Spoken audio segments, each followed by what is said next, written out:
HHOGene GPods sponsored a portion of this video.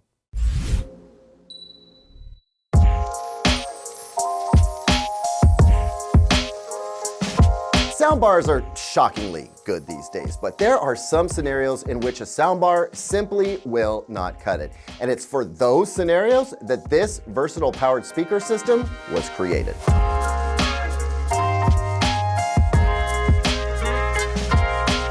Welcome back, everyone. I'm Caleb Dennison, and today I am abnormally excited to review for you the SVS Prime Wireless Pro speakers with a special guest appearance by the SVS 3000 micro subwoofer. Now, I'm a big fan of how far soundbars have come over the past few years. They're basically the new home theater in a box, right?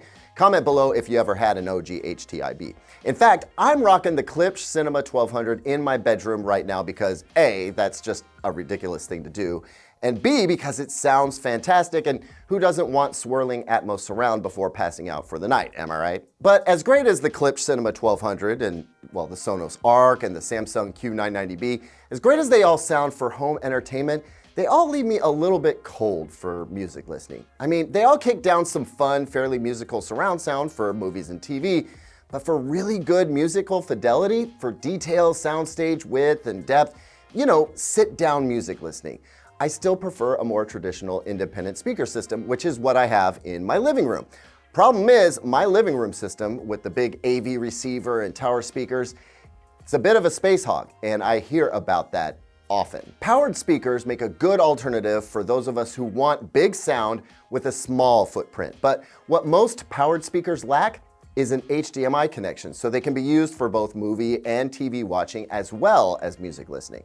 That's where the SVS Prime Wireless Pro come in. The Pro model of the Prime Wireless have an HDMI eARC interface built in, along with just about everything else you'd want from a wireless speaker for what some might consider to be an outstanding alternative to a soundbar. And as long as we're at it, I figured we'd get a quick peek at the SVS 3000 micro subwoofer because why not? But also it seemed like the perfect pairing. Did I mention I was excited? And hey, if this kind of content gets you excited too, let me know by dropping a comment down below. Maybe click like and subscribe if you feel moved to do so. I mean, we're less than 10K subs away from 1 million, so help us get there, would ya? Sweet giveaway coming. Thanks so much. All right, let's dig into these speakers. So as we dive into the Prime Wireless Pro, I'm reminded of Klipsch's The Fives. Those are the first powered speakers I'm aware of to have sported an HDMI interface, and I loved them. At the moment, though, the Fives are tough to get a hold of. I think they're a little backordered, but my memory of those speakers is strong, and I've been looking forward to seeing how these compare. Now, from a design perspective, the Prime Wireless Pro start out looking a lot like SVS's Prime bookshelf speakers. A little bigger than some 5¼ inch bookshelf speakers, but not gargantuan by any means. About 11.5 inches high, 7 inches wide, and 9 inches deep.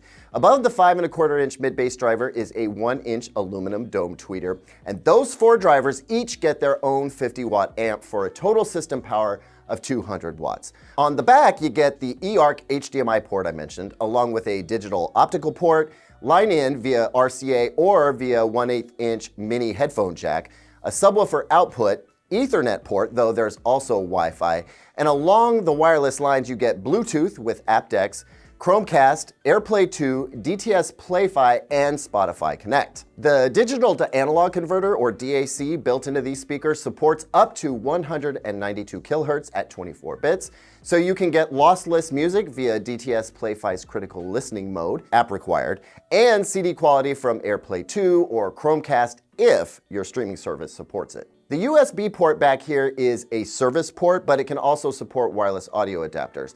It is not, however, set up as a USB audio receiver, so if you want to use a PC, you'll want to use optical, wireless, or an outboard DAC and one of those analog inputs. Now let's talk about the front of the right-hand speaker. It's got 2 dials and 6 preset buttons along with a dimmable display. And look, I appreciate that for desktop applications. Having that kind of control at your fingertips is helpful, and those presets are nice for one-touch access to playlists or streaming services. And sure, the display clearly tells you what input you're on and even has a readout for what you're listening to from streaming services. It's a good utility, but honestly, I kind of wish this business wasn't there. It's the one thing that makes this look like a computer speaker system instead of the home entertainment and music listening powerhouse that it is. Plus, everything that's on the front of the speaker is also available via this remote, save the display. Also, I have to say that the gloss white piano finish is super nice, and since we often have speakers in white finish, I thought they would photograph well here. But I'm kind of wishing I had gone with the gloss black version. That's purely personal preference though. Setup is super easy. I connected an Ethernet cable because I have one nearby, but I also connected to Wi-Fi, no problem. Bluetooth was similarly easy to set up, but honestly, I didn't use it much because Wi-Fi was available. And as for speaker setup itself, there's not much to do but plug in the power cable for the right speaker and then run a custom 4-pin cable over to the left speaker. A cable, by the way, which is long enough for most applications. I don't think these speakers should be placed any further apart than the 8-foot or so cable will allow, but if you did want to, you'd have to source a longer cable yourself. As for the HDMI connection, these speakers only accept PCM audio. There's no Dolby or DTS decoder built in, which is normal. So if you get these speakers for your home entertainment system, make sure you go into your TV settings and set the digital audio output to PCM. Most TVs won't figure that out automatically, so you gotta do it manually. Otherwise, you will get zero sound from the TV. Hey, I just wanna take a moment to thank our sponsor, the HHOGene GPods. Let's be honest, wireless earbuds are boring. They're something you wear on your body all the time, but usually they say nothing about you. The GPods, however, definitely make a statement. By incorporating programmable lighting and an exchangeable shell design, the GPods are able to be an expression of your style. Use the app to choose from a huge array of color options, or shoot a photo of the color you want to show up on the GPods, and the app's AI will extract it and display it on the earbuds. You can also swap out the shells with a number of different designs, allowing you to change up the pattern along with the lighting and color. There's even a selection of FIFA World Cup designs. The GPods come with 4 different ear tip sizes to get the best seal and best sound and maximize their active noise canceling feature. Listening time is about 3 hours with the lights active, 5 hours without, and you get another 15 hours of charge with the case. Each earbud offers assignable touch controls. They use Bluetooth 5.2 and have an IPX4 rating, so they're safe for outdoor use when the weather won't cooperate. You'll find a link to the GPods as well as a discount code down in the description. Thanks again to HHOGene GPods for sponsoring this video. Okay, now for my favorite part, let's talk about sound quality. So let me just tell you what my first few minutes was like with these speakers. The first notes I heard coming out of them was a YouTube video played on the Sony A95K's YouTube app. It was a Zildjian live music video featuring Larnell Lewis with the band Ghost Note, and my expectations were fairly low because compressed YouTube audio, right?